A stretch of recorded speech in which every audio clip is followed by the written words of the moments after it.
तो देखो, ये वाला क्वेश्चन हम डिस्कस करने जा रहे हैं कल के कॉन्टेस्ट का सेकंड क्वेश्चन है, ठीक है। तो ये वाला एग्जांपल यहाँ से कॉपी पेस्ट करते हैं और यहाँ पे एक्सप्लेन करते हैं क्वेश्चन क्या कह रहा है। देखो, क्वेश्चन कह रहा है कि एक टी टेस्ट केस गिवन होंगे और हर टेस्ट केस में एक एक्स गिवन होगा और एक एन गिवन होगा। ये एक्स है, ये एन है, एक्स है और एन है, ठीक है। तो इसका मतलब है कि तुम्हें x को n पार्ट में डिवाइड करना है सच दैट जो सम होना चाहिए सारे पार्ट का वो x होना चाहिए, काउंट ऑफ जितने भी पार्ट हैं वो n होना चाहिए और उसका जीसीडी ऑफ सारे पार्ट तुम्हारा मैक्सिमम होना चाहिए, ठीक है। तो अगर मैं ये वाला एग्जांपल लेता हूँ 10,3, तो अगर मैं 10 को 3 पार्ट में डिवाइड करूँ 2,2,4, तो सबका सम 10 आ रहा है, हाँ। 3 पार्ट में डिवाइड है, हाँ, और इसका जीसीडी क्या है 2। तो ये हमारा मैक्सिमम पॉसिबल आंसर है। तो मैक्सिमम जीसीडी 2 ही पॉसिबल है, ठीक है। और कुछ पॉसिबल ही नहीं है। अगर तुम 3,3,4 डालोगे तो इसका जीसीडी 1 हो गया, ठीक है। अगर तुम 4,4,2 डालोगे, सॉरी 4, ये होगा 2,4, तो इसका जीसीडी 2 होगा। अगर तुम 10,0,0 लिखोगे तो इसका जीसीडी 0 हो जाएगा, ठीक है।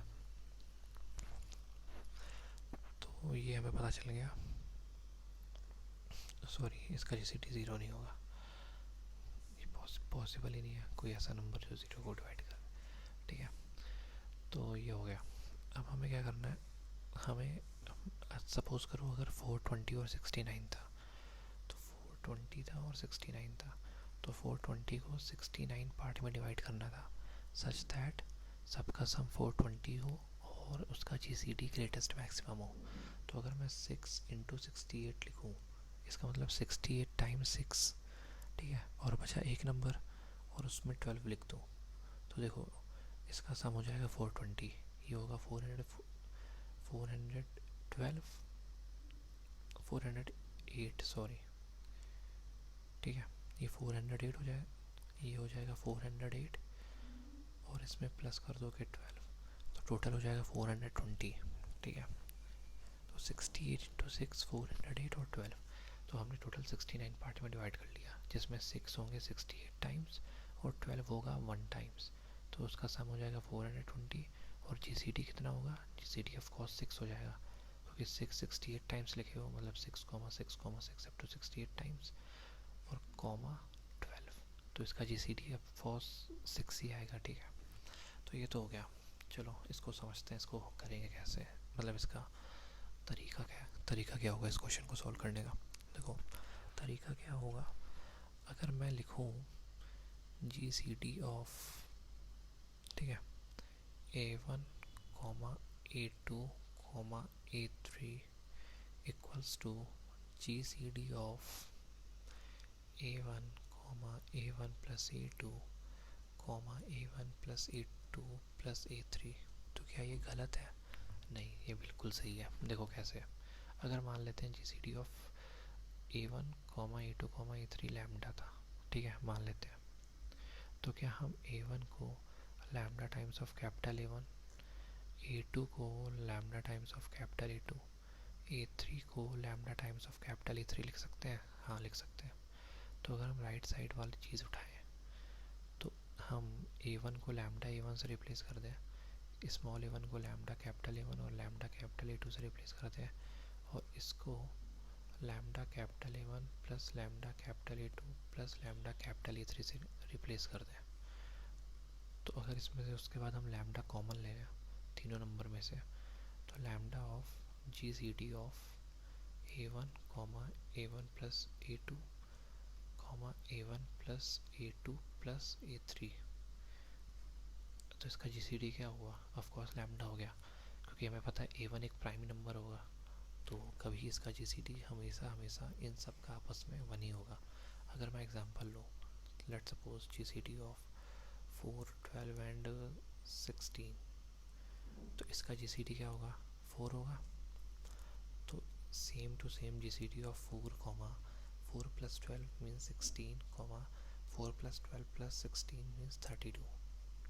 इसका GCD क्या होगा, इसमें से 4 कॉमन ले लो, 4 टाइम्स ऑफ GCD ऑफ 1,4,8, इसका GCD होगा हमेशा 1, जो कि मैंने यहाँ पे बोला था। तो ठीक है, तो ये प्रूफ हो गया, ये चीज़ प्रूफ हो गई हमारी।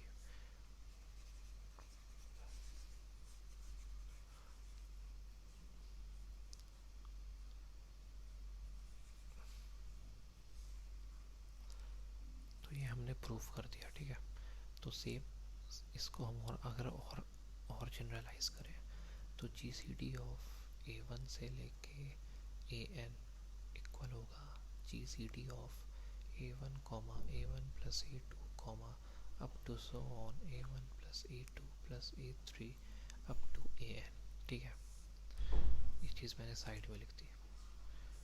तो अगर ये चीज़ है तो हमें पता है कि GCD of A1 A2 A3 A4 को अप टू AN अगर हम लैम्डा मान लेते हैं, ठीक है, तो ये चीज़ हमें पता है, ये चीज़ किसके इक्वल होगी, GCD of A1 A2 A3 up to AN अगर लैम्डा है तो हम ये भी तो पता है ना कि A1 plus A2 plus A3 up to AN ये x के इक्वल है, ठीक है, ये चीज़ x के इक्वल है।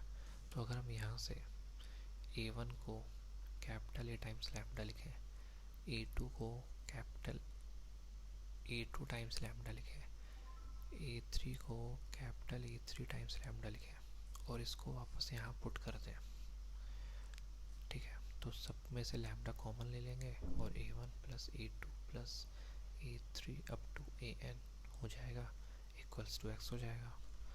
फिर हमारा ये GCD है लैम्डा को यहाँ रखेंगे, x को अपॉन कर देंगे A1 plus A2 plus up to AN, और हमें पता है कि GCD मेरा एक इंटीजर होगा, और अगर ये एक इंटीजर है तो x को नीचे वाला नंबर प्रॉपर्ली डिवाइड करना चाहिए, और अगर x को नीचे वाला नंबर प्रॉपर्ली डिवाइड कर रहा है तो मतलब जो भी होगा ये चीज़ क्या होगी, ये चीज़ पक्का डिवीज़र होगी, ये डिवीज़र होगी x की। मीन्स अगर x 20 है तो नीचे वाली चीज़ 2 हो सकती है, 1 हो सकती है, 4 हो सकती है, 5 हो सकती है, 10 हो सकती है, 20 हो सकती है, तभी हमें GCD हमारा इंटीजर मिलेगा, ठीक है, ये पता चल गया।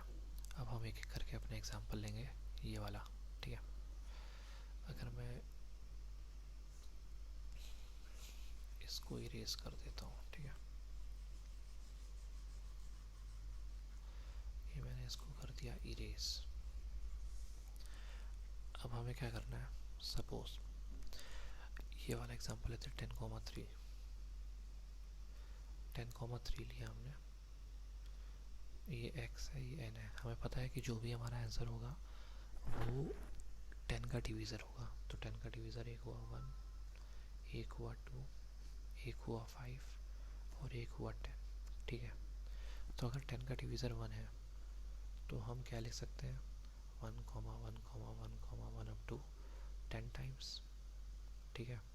तो इसमें हमारा मैक्सिमम GCD पॉसिबल 1 हुआ, ठीक है।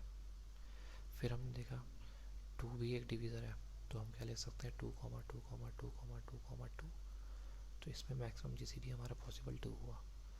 5 को क्या लिख सकते हैं 5,5, लेकिन हमें जो पार्ट्स चाहिए थे कम से कम 3 तो चाहिए थे, लेकिन यहाँ 2 हो रहा है तो ये पॉसिबल नहीं है। 10 को हम क्या लिख सकते हैं 10, सिर्फ 10 लिख सकते हैं ना, क्योंकि इसका जो सम होना चाहिए वो भी x के बराबर होना चाहिए, तो ये भी पॉसिबल नहीं है। तो तुम देखो, तुम सोच रहे होगे कि यहाँ पे 2 हमने 5 टाइम्स लिखा है लेकिन हमें 3 टाइम्स चाहिए था, तो ये हमने क्यों लिखा, ये तो गलत है। नहीं, गलत नहीं है। देखो, इस 2 को हम यहाँ पे ला देंगे, इस 2 को हम उठा के यहाँ ले आएंगे, तो क्या बन जाएगा 2,4,4। अभी भी इसका GCD 2 ही है, GCD में कोई चेंज नहीं हुआ, तो इसलिए ये चीज़ सही है। मैं अगर दूसरा एग्जांपल लूँ,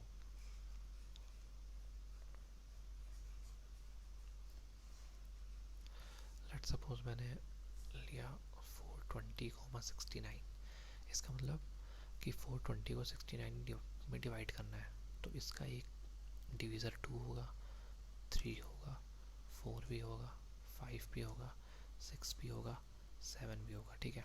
तो 420 को अगर 2 डिवीज़र है तो मीन्स 210 पार्ट बनेंगे 2 के, इसमें हिसाब से बनेंगे 1 140 पार्ट्स, 4 अगर डिवाइड करेगा 420 को तो 105 पार्ट्स बनेंगे, 5 डिवाइड करेगा तो 84 पार्ट्स बनेंगे, 6 डिवाइड करेगा तो 70 पार्ट्स बनेंगे, और 7 डिवाइड करेगा तो 60 पार्ट बनेंगे। और हमें कितने चाहिए, कम से कम 69 पार्ट चाहिए, तो ये पॉसिबल नहीं होगा।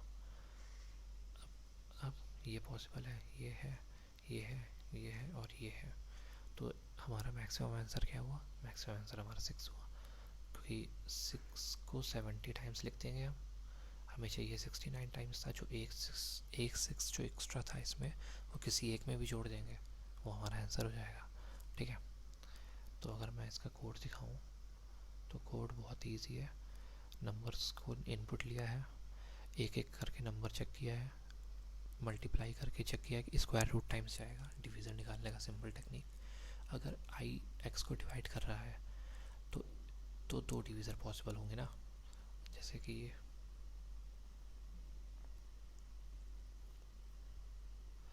अगर 100 का डिवीज़र 2 है तो एक डिवीज़र 100 डिवाइड बाई 2 भी हो जाता है ना। अगर 100 का डिवीज़र 10 है, सॉरी 20 है, तो एक डिवीज़र 100 बाई 20 भी होता है। तो हमने वही चीज़ ली है कि अगर x का डिवीज़र i है, ठीक है, तो एक डिवीज़र x बाई आई भी होगा और एक डिवीज़र i होगा, वही चीज़ ली है। तो अगर जो मान लो इस केस में क्या था, 100 के मान लो 4 आया, तो 100 मॉडुलस 4 इक्वल टू 0 हुआ लाइन नंबर 9 के अकॉर्डिंग। फिर हमने चेक किया क्या 100 को अगर 4 से डिवाइड कर रहे हैं तो जितने पार्ट्स बन रहे हैं 25, उतने पार्ट्स हमको अलाउ है कि नहीं अलाउड है, हाँ उतने पार्ट हमें बना सकते हैं। तो हमने लाइन नंबर 11 में मैक्सिमम ले लिया। और एक पार्ट ये भी हो सकता है कि 100 डिवाइड बाई 25 हो, तो कितने पार्ट्स बनेंगे, 4 पार्ट्स बनेंगे। तो हमने लाइन नंबर 12 में वो चेक कर लिया है और लाइन नंबर 13 में उसका मैक्सिमम ले लिया है। ठीक है, लास्ट में हमने आंसर को प्रिंट करा दिया है।